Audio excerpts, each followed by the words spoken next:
കായലിൻ്റെയും കടലിൻ്റെയും സൗന്ദര്യം ഒരുമിച്ച് ആസ്വദിക്കാൻ പറ്റിയ അപൂർവം സ്ഥലങ്ങളിലൊന്നാണ് കാപ്പിൽ. ഈ കാണുന്നത് കാപ്പിൽ കായലാണ്. ഈ കാപ്പിൽ കായൽ അറബിക്കടലുമായിട്ട് ചേരുന്നൊരു സ്ഥലമാണിത്.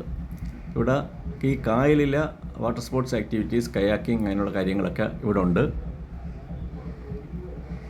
അതുപോലെ തന്നെ കടലിൻ്റെ ആക്ടിവിറ്റീസൊന്നുമില്ല. കടലും കായലും ഒരുമിച്ച് ചേരുന്നൊരു സ്ഥലം കൂടിയാണിത്. ഇത് ചെറിയൊരു മൺതിട്ട കണ്ടില്ലേ, ആ മൺതിട്ടയാണ് ഈ കായലിനെയും കടലിനെയും വേർതിരിക്കുന്നത്. അതാണ് ഇവിടുത്തെ കാപ്പിൽ ബീച്ച്. വളരെ മനോഹരമായൊരു ബീച്ചാണ്. വളരെയധികം ടൂറിസ്റ്റുകൾ വന്നു ചേരുന്നൊരു സ്ഥലം കൂടിയാണിതിപ്പോൾ. ഇത് ഇൻസ്റ്റാഗ്രാം റീലിലൂടെയൊക്കെയാണ് ഇത് വളരെ ഫേമസ് ആയത്. അതായത് ഇൻസ്റ്റാഗ്രാം റീലിൽ ഡ്രോൺ ഷോട്ടിലൂടെ വളരെയധികം ഫേമസ് ആയിട്ടുള്ള ഒരു ബീച്ചാണിത്.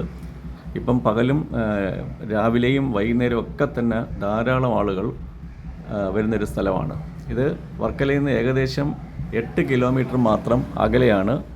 അപ്പം കൊല്ലം തീരദേശ റൂട്ടിലാണ് ഇത് കിടക്കുന്നത്. തിരുവനന്തപുരം കൊല്ലം തീരദേശ റൂട്ടിൽ പരവൂരിനടുത്തായിട്ടാണ് ഈ കാപ്പിൽ വരുന്നത്. ഒരു വൈകുന്നേരമൊക്കെ വന്ന് ആസ്വദിക്കാൻ പറ്റിയൊരു സ്ഥലമാണ് ഈ ബീച്ച്.